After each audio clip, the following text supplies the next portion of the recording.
الحمد لله وكفى وسلام على عباده الذين اصطفى أما بعد فأعوذ بالله من الشيطان الرجيم بسم الله الرحمن الرحيم ولو كنت فظا غليظ القلب لانفضوا من حولك فاعف عنهم واستغفر لهم وشاورهم في الأمر فإذا عزمت فتوكل على الله إن الله يحب المتوكلين وقال النبي صلى الله تبارك وتعالى عليه وعلى آله وأصحابه وبارك وسلم المسلم أخو المسلم وقال النبي صلى الله تبارك وتعالى عليه وعلى آله وأصحابه وبارك وسلم لا يدخل الجنة قاطع أو كما قال النبي عليه السلام صدق الله مولانا العظيم وصدق رسوله النبي الكريم ونحن على ذلك لمن الشاهدين والشاكرين والحمد لله رب العالمين اللهم صل على محمد وعلى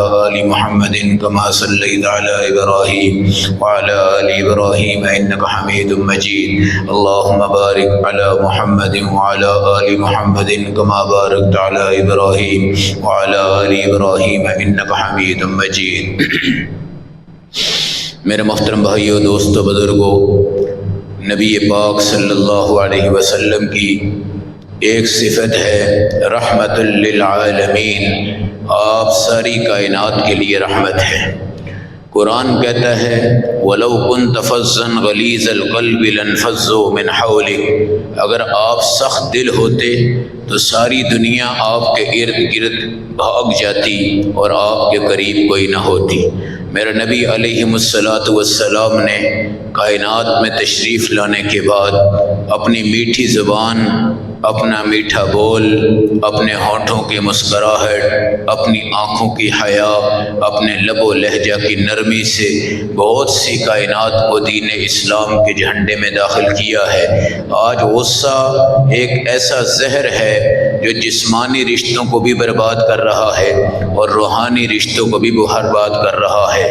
ہمارے معاشرے میں انتقام اور بدلہ اور دوسروں کے خلاف آگ بھڑکنا اور آگ بھڑکانے والے طبقے جو موجود ہوتے ہیں، یہ دیمک کی طرح ہمارے گھروں کو چاٹ رہے ہوتے ہیں۔ ہمارے گھروں میں سانپ بن کر یہ رہ رہے ہیں، اژدہا بن کر یہ رہ رہے ہیں، بچھو بن کر یہ رہ رہے ہیں۔ ہم مچھر کو بھگانے کے لیے سپرے کرتے ہیں اور سانپ کو بھگانے کے لیے سپرے کرتے ہیں اور کیڑے اور مکوڑوں سے بچنے کے لیے اپنے گھر کا علاج کرتے ہیں۔ اپنے بستروں کی حفاظت اور اپنے فرش کی حفاظت اور اپنے بچوں کی حفاظت کے لیے ہم بہت سے کردار ادا کرتے ہیں۔ ہماری بہت سی دنیا ایسی ہے جو اپنی ڈسپنسریوں میں اور میڈیکل سٹوروں میں اور دوائیوں میں اس چیز کا علاج بتاتی ہے کہ تمہارے گھر سے سانپ کیسے دور ہوگا۔ ہمارے آقا علیہ السلام کی حدیثیں اور ہمارے صحابہ کے طرز عمل ہمیں اس چیز کا انداز بتاتے ہیں کہ بچھو آ جائے تو تم نے کیا کرنا ہے اور نماز توڑ کر بھی تم نے اس کو مارنا ہے، سانپ آ جائے اس کو تم نے نماز توڑ کر بھی مار دینا ہے، اژدہا آ جائے نماز توڑ کر بھی مار دینا ہے۔ مگر کیا میرے گھر کے بستر کے نیچے، میرے گھر کی چارپائی کے نیچے، میرے گھر کی چار دیواری کے نیچے کوئی ایسا فتنے پر بندہ موجود تو نہیں ہے جو ہمارے گھر کے ماحول کو دیمک کی طرح چاٹتا جا رہا ہے؟ اس کی زبانوں میں مسکراہٹ ہے، اس کے دل میں زہر ہے، اس کے بول میں ہنسی ہے، اس کے دل میں زہر ہے، اس کے ظاہری طور پر نرمیاں ہیں، اندر سے وہ بڑا سخت ہے اور اس کا انتقام یہ ہے کہ میں نے یہاں بیٹے کو باپ سے جدا کرنا ہے اور میں نے بھائی کو بھائی سے جدا کرنا ہے، میں نے بہن کو بہن سے جدا کرنا ہے۔ اس سانپ سے آپ کیسے بچ سکتے ہیں؟ اس اژدہا سے آپ کیسے بچ سکتے ہیں؟ میرے نبی علیہ السلام کا فرمان ہے کما تدین تدان، جیسا کرو گے ویسا بھرو گے۔ اگر میں اپنی زندگی میں کسی کے رشتے توڑنے کے لیے سانپ بن گیا ہوں تو میرے گھر میں بھی یہ سانپ ہوگا۔ اگر میں اژدہا بن کر دنیا کے رشتے توڑ رہا ہوں تو میرے گھر میں اژدہا ہوگا۔ اگر میری ہنسی جھوٹی ہے تو میرے گھر میں جھوٹا ہنسنے والا ہوگا۔ اگر میرے اخلاق صرف دکھلاوے کے ہیں تو میرے گھر میں بھی دکھلاوے والے اخلاق اخلاق موجود ہوں گے، اللہ کی قسم یہ منافقت کے زہر نے آج میرے نبی کے دین کو بھی برباد کر دیا ہے، اور آج میرے نبی کی دنیا کی زندگی اور معاشرتی کو زندگی کو تباہ کر دی ہے۔ آج ایک بچی کو رخصت کرتے ہو 6 مہینے کے بعد روتی ہوئی آ جاتی ہے اور وہ کہتی ہے میری سانس مجھے جینے نہیں دیتی، میرا سسر مجھے جینے نہیں دیتا، میرا دیور مجھے جینے نہیں دیتا، میرا جیٹھ مجھے جینے نہیں دیتا، میرا خامد مجھ سے دور ہو گیا ہے، میرے خامد کے کردار میں تبدیلی آ گئی ہے، میرے خامد کی زبان میں تبدیلی آ گئی ہے۔ میرے نبی کو قرآن نے کہا یا رسول اللہ آپ اکیلے آئے، پھر آپ نے صحابہ بنائے، آپ اکیلے آئے آپ نے صحابیات بنائی، آپ اکیلے آئے آپ نے مجاہد بنائے، آپ اکیلے آئے آپ نے مہاجر بنائے، آپ اکیلے آئے آپ نے انصار بنائے، آپ اکیلے آئے سخت سے سخت دل آپ کے قدموں میں آیا، آپ اکیلے آئے مگر بڑے بڑے دشمن آپ کے نیچے آ کے بیٹھ گئے، آپ اکیلے آئے ابو جہل نے آپ کے لیے گڑھا کھودا مگر جبرائیل نے آ کر بتایا یا رسول اللہ یہ سانپ ہے، اس کی مسکراہٹ پہ مت جائیے گا، اس کی اخلاق پہ مت جائیے گا، ان الشیطان لکم عدو فاتخذوہ عدوا، شیطان تمہارا دشمن ہے اس کو دشمن بنا کے رکھنا، شیطان تمہارا دشمن ہے اس کو دشمن بنا کے رکھنا، شیطان تمہارا دشمن ہے اس کو دشمن بنا کے رکھنا۔ حکیم کی بات پر تم یقین کر جاتے ہو کہ یہ تم نے چیز نہیں کھانی، ڈاکٹر کی بات پہ تم یقین کر جاتے ہو یہ چیز تم نے نہیں چکھنی، ہومیوپیتھک کی دوائی پہ تم یقین کرتے ہو کہ یہ چیز تم نے پرہیز میں رکھنی ہے۔ ایک سرجن ڈاکٹر تمہاری کمر کی تکلیف کے بعد تمہیں احتیاط بتاتا ہے ایک جھاڑو کا جن کا بھی تم نے نیچے سے نہیں اٹھانا ورنہ تمہاری کمر بیکار ہو جائے گی۔ ایک دماغ کا ڈاکٹر آپ کو بتاتا ہے ٹینشن مت لینا ورنہ تمہیں برین ہیمریج ہو جائے گا۔ ایک شوگر کا ڈاکٹر تمہیں بتاتا ہے میٹھے کو ہاتھ مت لگانا ورنہ تمہاری موت واقع ہو جائے گی۔ 6 فٹ کے جسم کو بچانے کے لیے ڈاکٹر کی امامت منظور ہے، ڈاکٹر کی امامت منظور ہے، حکیم کی امامت منظور ہے، ہومیوپیتھک کی امامت منظور ہے، ہر چیز کی امامت منظور ہے، مگر میرے نبی علیہ السلام نے جو فرمایا ایسا نہیں کرنا اس کے اوپر ہم عمل نہیں کر رہے۔ وَلَوْ كُنْتَ فَظًّا غَلِيظَ الْقَلْبِ، یا رسول اللہ اگر آپ بھی سخت دل ہو جاتے تو رحم دل کون ہوتا؟ اگر آپ بھی سخت دل ہو جاتے پیار کون کرتا؟ اگر آپ بھی سخت دل ہو جاتے نرمی کون برتتا؟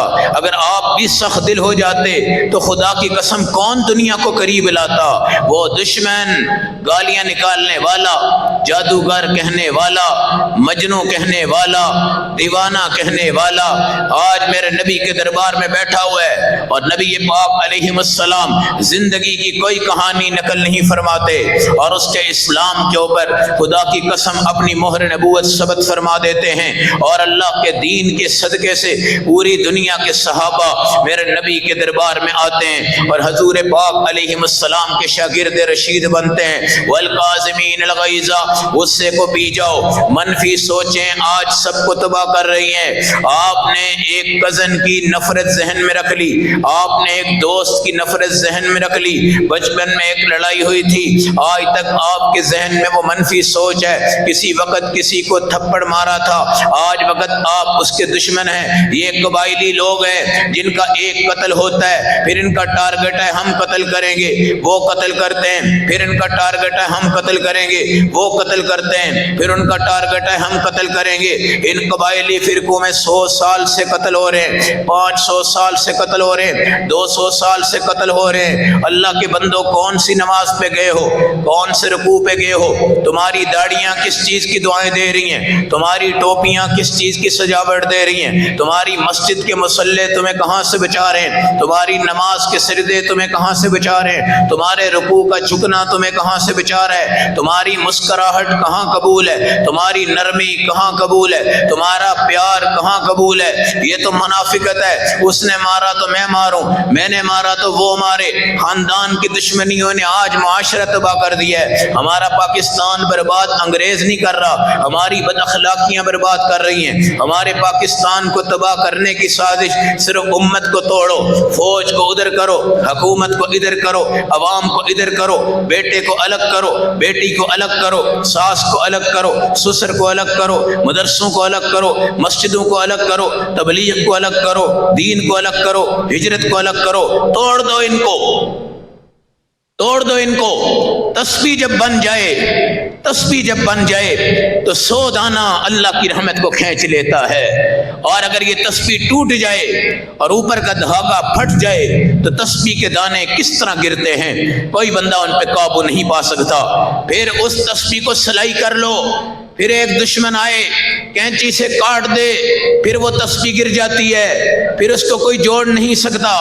ایک دھاگا کھینچو ٹوٹے گا، اگر اس کی رسی بنا کے کھینچو نہیں ٹوٹے گی۔ ایک رسی مضبوط ہو جائے نہیں ٹوٹتی، ایک دھاگا ہمیشہ ٹوٹ جاتا ہے۔ پروئی ہوئی تسبیح کا ذائقہ کچھ اور ہے، ٹوٹی ہوئی تسبیح کا نظام کچھ اور ہے۔ انی انا لکم ناصح امین، میرا نبی کہتے ہیں میں تمہارے لیے درزی بن کر آیا ہوں۔ درزی کی دکان پر خوبصورت قسم کا جوڑا لے جاؤ، 50,000 کا جوڑا ہے، بھائی اس کو بنا دو۔ درزی اس کو کاٹتا ہے، تم کال کرتے ہو، کہتا ہے کپڑا کٹ گیا ہے، تم جب جا کے دیکھتے ہو وہ ٹکڑے الگ، یہ ٹکڑے الگ، وہ ٹکڑے الگ، یہ ٹکڑے الگ۔ اب تمہیں غصہ آتا ہے، تم کہتے تو نے میرے کپڑوں کا بیڑا غرق کر دیا ہے۔ وہ کہتا ہے ابھی میرا مرحلہ پورا نہیں ہوا، کل آ کر چیک کرنا، اس کپڑے کو دیکھنا، اس کے بازو کو دیکھنا، بٹنوں کو دیکھنا، سائز کو دیکھنا، شائننگ کو دیکھنا، استری کو دیکھنا، پریس کو دیکھنا، پیکنگ کو دیکھنا، کلر کو دیکھنا، پھر مجھ سے بات کرنا۔ 2 دن کے بعد جب تم دے تمہارا سوٹ تمہیں مل گیا، تم نے دیکھا خوبصورت بٹن ہے، تم نے دیکھا بہترین کف ہے، تم نے دیکھا بہترین بین ہے، تم نے دیکھا میرا سائز ہے، تم نے دیکھا یہ سب کچھ ہے، اب تم وہ پہن کر ایک شادی کی تقریب میں جاتے ہو، دائیں بائیں سے آوازیں آتی ہیں ماشاءاللہ ماشاءاللہ۔ 2 دن پہلے وہ ٹوٹا پھوٹا کپڑا تھا، آج اس درزی کی سلائی نے کیسا جوڑا ہے، ساری دنیا اس کپڑے کی تعریف کر رہی ہے۔ میرے نبی نے فرمایا انی انا لکم ناصح امین، میں جب دنیا میں آیا ہوں تم ٹوٹے ہوئے کپڑے کی طرح تھے، ایک کا چہرہ ادھر، دوسرے کا چہرہ ادھر، تیسرے کا چہرہ ادھر، چوتھے کا چہرہ ادھر۔ خدا کی قسم میں آیا، میں نے 4 بندے قریب کر دیے، ایک دوسرے کو دیکھنے لگے، رحماء بینہم، آپس میں رحم دل ہو گئے، ایک دوسرے کا جھوٹا پینے سے 70 بیماریوں سے شفا آ گئی۔ یہ میری امت کا خاصہ ہے، میں نے پیالے میں پانی پیا ہے، صحابہ نے پیالے میں پانی پیا ہے، یہ 70 بیماریوں سے شفا ہے۔ میں نے ایک پلیٹ میں کھایا ہے، 10 صحابہ کو اپنی پیٹ میں بٹھایا ہے، اپنی پلیٹ میں کھلایا ہے، یہ 70 بیماریوں سے شفا ہے۔ میں نے ایک دسترخوان بچھایا ہے، میرے صحابہ دسترخوان پہ بیٹھے، یہ 70 بیماریوں سے شفا ہے۔ میں نے دسترخوان کے ٹکڑے کھائے ہیں، یہ 70 بیماریوں سے شفا ہے۔ میں نے انگلیاں چاٹی ہیں، یہ 70 بیماریوں سے شفا ہے۔ میں نے اکٹھے ہو کر کھانا کھایا ہے، یہ 70 بیماریوں سے شفا ہے۔ امت کی تسبیح ٹوٹ گئی، امت کے اخلاق ٹوٹ گئے، امت کے پیالے ٹوٹ گئے، امت کے دسترخوان ٹوٹ گئے، امت کی اجتماعیت ٹوٹ گئی، امت کی انفرادیت پیدا ہو گئی۔ امت کا اتحاد دسترخوان پر بھی الگ ہے، امت کا اتحاد گلاسوں میں بھی الگ ہے، امت کا اتحاد پیالوں میں بھی الگ ہے، امت کا اتحاد گھر کے کھانے میں بھی الگ ہے، امت کا اتحاد ہر جملے میں الگ ہے۔ منفی سوچ 50 kg کا بندہ ہے، اس کو ہارٹ اٹیک ہو گیا ہے، اس کو برین ہیمریج ہو گیا ہے، ڈاکٹر سوال کرتا ہے کولیسٹرول اس کا ٹھیک ہے، یورک ایسڈ اس کا ٹھیک ہے، دل کی نڑیں بالکل صاف ہیں، گردے بالکل ٹھیک ہیں، جگر بالکل صاف ہے، معدہ بالکل ٹھیک ہے، پیٹ بالکل ٹھیک ہے، کوئی اس کو کینسر نہیں، کوئی اس کو ٹی بی نہیں، کوئی اس کو دمہ نہیں، کوئی اس کو ہیپاٹائٹس نہیں، نہ اے ہے نہ بی ہے نہ سی ہے، ہماری رپورٹ میں یہ بالکل فٹ ہے۔ مگر برین ہیمریج ہو گیا، وینٹیلیٹر پہ چڑھ گیا۔ اب ڈاکٹر سوال کرتا ہے بتاؤ اس کے ذہن میں کوئی دشمنی ہے، اس کے ذہن میں کوئی منفی خیال ہے، اس کے ذہن میں کوئی غلط باتیں تھی جن کو اس نے سوچا؟ برین ہیمریج ہو گیا، اس کو ہارٹ اٹیک ہو گیا۔ حیران ہو گئے ہارٹ اٹیک کیسے ہو گیا؟ جواب آیا کہ منفی سوچ تھی، گھریلو ٹینشن تھی، گھریلو پریشانیاں تھی، خاندانی ٹینشن تھی، خاندانی پریشانیاں تھی۔ ایک کافر جب مسلمان ہوتا ہے اور اپنی کتاب لکھتا ہے، میں نے نبی پاک کی زندگی کو پڑھا ہے، آپ کی 11 بیویوں کی زندگی کو پڑھا ہے، ان کا کھانا میں نے دیکھا ہے، پینا میں نے دیکھا ہے، اخلاق میں نے دیکھے ہیں، میں نے یہ سن لیا ہے کہ 11 سوکنے اگر اکٹھی ہو جائیں، 11 سوکنے ایک دوسرے کے ساتھ متحد ہوں اور ان کا جو امام ان کا خامد ہوتا ہے، 11 سوکنے ان کی تعریفیں کریں اور خدا کی قسم بڑھ بڑھ کے تعریفیں کریں، ہر ایک میرے نبی پہ فدا ہو جائے، ہر ایک میرے نبی پہ قربان ہو جائے۔ وہ کافر کہتا ہے میں نے سمجھ لیا کہ 11 بیویوں کو جو زندگی میں خوش رکھ سکتا ہے، اپنے غصے پہ برداشت کر سکتا ہے، اپنے اخلاق کو زندگی میں بٹھا سکتا ہے۔ باہر کی پنچایت، مولوی صاحب آپ نے آنا ہے، پنچایت کی کرسی میں بیٹھ جائیں، ہمارا جھگڑا ہے اس کو ختم کروا دیں، لین دین ہے اس کو ختم کروا دیں، ہمیں بہترین قسم کی حدیثیں سنا دیں، بہترین قسم کا دین سنا دیں۔ میں اگر پنچایت میں بیٹھ گیا، میں نے دلائل شرعی ان کو دے دیے، میں نے ان کی سلو کروا دی، گھر میں آیا، بیوی کو تھپڑ مارا، بیوی کو گالیاں نکالی، بیوی کو دھمکایا، بیوی کو ڈرایا، بیوی پہ ظلم کیا، بیوی پہ ستم کیا، باہر کی صلح ہو گئی مگر اندر میرے آگ لگ گئی، اندر میرے جنگ لگ گئی، اندر میرے یہ ہو گیا۔ اگلا بندہ یہ کہتا ہے ظاہر میں تو باہر لوگوں کی صلح کروا رہا ہے، اندر اپنی بیوی کو نہیں چھوڑ رہا۔ میرا نبی نے فرمایا یہ تمہاری پیاری بیوی ہے، یہ تمہارا لباس ہے، یہ تمہارے اخلاق ہیں، یہ تمہاری نرمی ہے، یہ تمہارا کردار ہے۔ اس بیوی نے تمہاری آنکھوں کو زنا سے بچایا ہے، اس بیوی نے تمہارے ہاتھوں کو زنا سے بچایا ہے، اس بیوی نے تمہارے قدموں کو زنا سے بچایا ہے، اس بیوی نے تمہاری شرمگاہ کو زنا سے بچایا ہے۔ ایک مرتبہ تم زنا کر جاتے، جہنم دوز ہو جاتے، مگر اس بیوی کا دیکھنا جہنم سے بچ گیا، اس بیوی سے جمع کرنا جہنم سے بچ گیا، اس بیوی سے ملاقات کرنا جہنم سے بچ گیا۔ میرے نبی نے ایک آدمی کو کہا دن کو جانوروں کی طرح کوڑے برسا رہا ہے، رات کو اسی بیوی سے دل لگا رہا ہے، دن کو اپنی بیوی کو تھپڑ مار رہا ہے، رات کو اپنی بیوی سے اختلاط کر رہا ہے، دن کو اپنی بیوی کی مجموع میں بے عزتی کر رہا ہے، رات کو بستر پر اس کو سجا رہا ہے، دن کو اس کی توہین کر رہا ہے، رات کو اس کی تکریم کر رہا ہے، دن کو اس کو جانوروں سے بدتر سمجھتا ہے، رات کو اس کو اعلیٰ سے اعلیٰ سمجھتا ہے۔ وہی رات، وہی دن، وہی 24 گھنٹے، موت تک یہ تمہاری بیوی ہے۔ غصے کو برداشت کرو، غصے کو برداشت کرو۔ اگر میرے نبی غصہ کرتے تو کبھی رحمت للعالمین نہ بنتے۔ آپ علیہ السلام کے آنے کے بعد ساری دنیا نے آپ کی آمد کا شکریہ ادا کیا ہے اور آپ کی رحمت للعالمین ہونے کی صفات ہوئی ہیں۔ سیدنا امیر معاویہ رضی اللہ تعالیٰ عنہ ایک دن کھڑے ہیں، ایک بندہ آیا کہتا امیر معاویہ ٹھیک ہو جاؤ ورنہ ہم سب مل کر تمہیں سیدھا کر دیں گے، باز آ جاؤ ورنہ ہم تمہیں سیدھا کر دیں گے، سیدھے ہو جاؤ ورنہ ہم تمہاری مرمت کر کے علاج کر لیں گے۔ سیدنا امیر معاویہ اس وقت خوبصورت قسم کے تاج شاہد کے ساتھ ہیں، بڑی طاقت ہے، بڑی قوت ہے، بڑا غلبہ ہے۔ آپ مسکرا دیے، فرمایا بھائی یہ تو بتاؤ میری مرمت کس سے کرو گے؟ کہنے والے نے کہا کہ لکڑی پکڑوں گا اور ڈنڈے برساؤں گا اور تمہیں ٹھیک کر دوں گا۔ سیدنا امیر معاویہ پھر مسکرا گئے، آپ نے کہا بھائی پھر تو سمجھ جاؤ کہ میں ٹھیک ہو گیا، اللہ تمہیں جزائے خیر دے جو مجھے ٹھیک کرنے کا جذبہ رکھتے ہو، مجھے صحیح کرنے کا جذبہ رکھتے ہو۔ آپ نے قید نہیں کروایا، آپ نے اس کو کچھ نہیں کہا، آپ نے کوئی سختی نہیں فرمائی، آپ نے کوئی مسئلہ نہیں کیا، آپ نے فوراً مسکراہٹ کے ساتھ اپنے خوبصورت اخلاق دکھا دیے اور وہ وہاں سے بیچارہ شرمندہ ہو کے پیچھے ہو گیا۔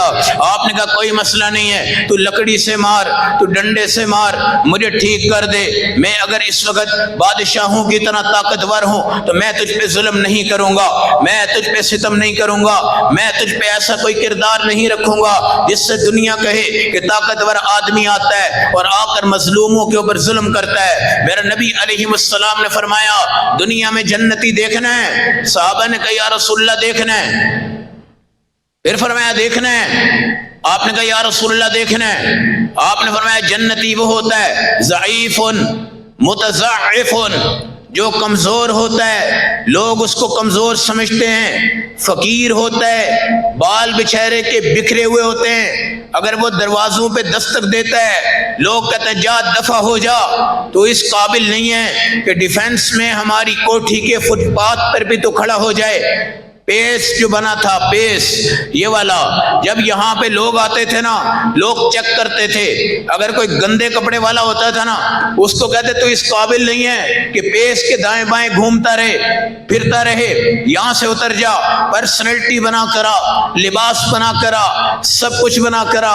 اور میرے نبی علیہ السلام تو جنت تھے، آپ کا بیٹھنا جنت تھا، جس زمین پہ میرے نبی بیٹھتے تھے وہ بھی جنت تھی، مگر میرے نبی علیہ السلام نے تو کسی کو یہ نہیں کہا کہ تو نبی کے ساتھ بیٹھا ہوا ہے، اپنا یونیفارم ذرا اچھا کر کرا، اپنی جوتی ذرا اچھی کر کرا، اپنے آپ کو وی آئی پی سسٹم میں لے کرا۔ آپ کے صحابی ابو بکر صدیق رضی اللہ تعالیٰ عنہ ٹاٹ کے لباس میں جب آتے ہیں، اللہ فرشتوں کو کہتے ہیں میرے حبیب کا حبیب ہے، ابو بکر صدیق ہے، جاؤ تم بھی ٹاٹ کے لباس پہنو اور جا کر میرے نبی صلی اللہ علیہ وسلم کے اس حبیب ابو بکر صدیق کے پاس بیٹھ جاؤ۔ آج مجھے اس کی حالت بڑی پسند ہے، آج مجھے اس کا لباس بڑا پسند ہے، آج مجھے اس کا مزاج بڑا پسند ہے۔ اب صحابہ اکرام کے ساتھ اللہ کے فرشتے آ کے بیٹھتے ہیں اور اسی لباس میں آ کے بیٹھتے ہیں اور ساری دنیا کو یہ بتاتے ہیں وی آئی پی وہ ہوتا ہے جو ضعیف ہوتا ہے، متضعف ہوتا ہے، بال اس کے پراگندہ ہوتے ہیں، علماء نے لکھا ہے وہ اتنا غریب ہوتا ہے تیل بھی اس کے پاس نہیں ہوتا، کنگھی بار بار بیچارہ نہیں کر سکتا، بالوں کی کٹنگ اس کے لیے بہت مشکل ہے، بالوں کی کٹنگ اس کے لیے بہت مشکل ہے۔ لوگ کہتے ہیں یہ فقیر بن گیا، یہ حقیر بن گیا، یہ کنگھی نہیں کر سکتا، یہ تیل نہیں لگا سکتا، مگر دیکھو وہ سجدہ چھوڑ رہا ہے کہ نہیں، رکوع چھوڑ رہا ہے کہ نہیں، روزہ چھوڑ رہا ہے کہ نہیں، جہاد کر رہا ہے کہ نہیں، ہجرت کر رہا ہے کہ نہیں، نصرت کر رہا ہے کہ نہیں، نبی پہ درود پڑھ رہا ہے کہ نہیں، اللہ کے نام پہ دے رہا ہے کہ نہیں، باپ کو خوبصورت انداز سے دیکھتا ہے، ماں کو خوبصورت انداز سے دیکھتا ہے، پڑوسی کو بہترین سلام کرتا ہے، جو کھاتا ہے دوسروں کو کھلا دیتا ہے۔ دیکھنے میں وہ ضعیف ہے، دیکھنے میں متضعف ہے، دیکھنے میں بالوں پہ مٹی ہے، دیکھنے میں کوئی وی آئی پی بندہ اس کو قریب لانے کو تیار نہیں ہے، لیکن میرے نبی نے کہا اللہ کی قسم یہ غریب اگر کبھی ویسے بھی قسم اٹھا لے، ویسے بھی قسم اٹھا لیں، اللہ ان کی لاج رکھتے ہوئے ان کی قسم کو پورا کر دیتے ہیں۔ حضرت انس بن نضر رضی اللہ تعالیٰ عنہ، ان کی سکی بہن تھی، ان کی سکی بہن تھی ربیہ رضی اللہ تعالیٰ عنہ۔ ایک دن سہیلی سے لڑائی ہو گئی، اس بچی کے دانت انہوں نے توڑ دیے، میرے نبی کے پاس مقدمہ آیا، آپ نے فرمایا اس نے دانت توڑے، قرآن کہتا ہے کہ اس کے بھی دانت توڑے جائیں۔ ربیہ کے بارے میں میرے نبی نے فیصلہ کیا کہ قصاص میں ان کے دانت توڑے جائیں۔ انس بن نضر کو پتا چلا کہ میری بہن کے دانت ٹوٹنے والے ہیں، تو کھڑے کھڑے وہاں پہ قسم اٹھا لی، واللہ لا تکسر ثنیتها، واللہ لا تکسر ثنیتها، اللہ کی قسم میری بہن کے دانت نہیں توڑے جا سکتے، اللہ کی قسم میری بہن نہیں، میری بہن کے سوا کوئی بھی ہے اس کے دانت نہیں ٹوٹیں گے، نہیں توڑے جا سکتے۔ قرآن یہ کہتا ہے وَالسِّنَّ بِالسِّنِّ، تم دانت توڑو گے تمہارے دانت ٹوٹیں گے، یہ رب کا حکم ہے۔ نبی نے فرمایا دانت توڑ دیے جائیں۔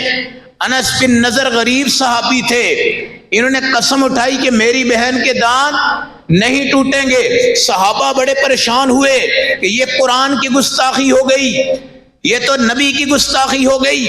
نبی نے بتایا کہ قرآن کے قانون کے مطابق تیری بہن کے دانت ٹوٹیں گے، مگر انس قسم اٹھا گئے کہ میری بہن کے دانت نہیں ٹوٹیں گے۔ یہ رب کی بھی نافرمانی ہے، نبی کی بھی نافرمانی ہے۔ حضور کھڑے ہیں، صحابہ پریشان ہیں۔ تھوڑی دیر کے بعد ربیہ کے سامنے وہ عورت آ گئی جس کے دانت ٹوٹے تھے، اس نے کہا یا رسول اللہ میں اپنا قصاص ربیہ کو معاف کرتی ہوں، تو میرے نبی مسکرا دیے، انس بن نضر کو سینے سے لگایا، کہا قرآن کہتا ہے دانت توڑو، نبی کہتا ہے دانت توڑو، مگر انس بن نضر کہتا ہے کہ دانت نہیں ٹوٹیں گے۔ اللہ کی قسم تو فقیر ہے، تو غریب ہے، تو بالوں پہ کنگھی اگر نہیں بھی کر پا رہا، لو اقسم علی اللہ لابرہ، لو اقسم علی اللہ لابرہ، اللہ کے پیارے کچھ ایسے ہیں جن کے منہ سے قسم نکل جائے تو رب ان کی قسم کو کسی نہ کسی بہانے پورا کر دیتا ہے۔ جنتی دیکھنا ہے، ضعیف متضاعف، ضعیف متضاعف، کمزور آدمی، غریب آدمی، سادہ لباس، سادہ زبان، سادہ اخلاق، لوگ کچھ نہیں سمجھتے، امیر لوگ دھکا مار کے نکال دیتے ہیں، امیر لوگ اس کے سوالوں کو نہیں سنتے، امیر لوگ اس کو ولیموں میں نہیں بلاتے۔ اتنے بڑے ولیمے تم نے کیے، اپنی بیٹیوں کی شادیاں تم نے کر لی، مراسیوں کو 50,000 ہزار روپیہ دے دیا، ناچنے والوں کو 50,000 ہزار روپیہ دے دیا، مہندی کی رسموں میں تم نے 5 لاکھ روپے لگا دیے، ڈھول والے مراسیوں کو تم نے ہزاروں روپے دے دیے، بڑی بڑی براتیں تم لے کر چلے گئے، تم بڑے نامور بن گئے، بڑا شادی حال تم نے سجایا، سیٹنگ کے 500 روپے دے دیے، پر ہیڈ تم نے 2,000 روپیہ دے دیے۔ اللہ کی قسم جس عورت کا چرچا آسمان پر ہوا کہ جنت کی خاتونوں کی جوانوں کی سردار ہے، وہ اماں فاطمہ رضی اللہ تعالی عنہا ہے، ان کا ولیمہ دیکھو، ان کی برات دیکھو، ان کا جہیز دیکھو۔ جس عورت کا ذکر قرآن میں آیا، یا رسول اللہ آپ کے دل میں خفیہ طور پر اس کی محبت تھی، اللہ نے اس کو آپ کی بیوی بنا دیا، جن کا نام زینب بنت جہش، جو امرائٹی والی مشینوں کی طرح کام کر کے کڑھائی سلائی کرتی تھی، رات کو سب کچھ غریبوں کو بانٹتی، دونوں ہاتھ جھاڑ دیتی، سو جاتی۔ میرے نبی کو پتا تھا یہ ایک بزنس مین عورت ہے، یہ ایک ہنرمند عورت ہے، یہ ایک کاریگر عورت ہے، مگر قرآن نے ان کا ذکر اپنے اندر لیا ہے اور ان کی کہاوت کو بیان کیا ہے، نبی کی محبت کو بیان کیا ہے۔ بیویوں سے محبت کا چرچا ہے، لیلا مجنو کی محبت تم نے قرآن میں پڑھی ہے، مگر عائشہ اور میرے نبی علیہ السلام کی محبت تم نے قرآن میں پڑھی ہے، لیلا مجنو کی محبت تم نے کہانیوں میں پڑھی ہے، اماں فاطمہ کی محبت تم نے حدیثوں میں پڑھی ہے، حضرت علی کی محبت تم نے حدیثوں میں پڑھی ہے، لیلا مجنو کی محبتیں تم نے وہاں پڑھی ہیں۔ اللہ کی قسم میرے نبی کی ازواج کی محبت تم نے قرآن میں پڑھی ہے، وَأَزْوَاجُهُ أُمَّهَاتُكُمْ، ساری بیویاں تمہاری مائیں ہیں۔ کتنا بڑا فخر ہے، کتنا بڑا فخر ہے۔ میرا اگر کوئی بچہ بازار میں جاتا ہے تو کہتا ہے میں آوان مارکیٹ میں VCR نہیں دیکھتا، میں آوان مارکیٹ میں بلیٹ نہیں کھیلتا، میں آوان مارکیٹ میں کیرم نہیں کھیلوں گا، میں آوان مارکیٹ میں شراب کی دکان پہ نہیں جاؤں گا، میں آوان مارکیٹ میں فلاں جگہ نہیں جاؤں گا۔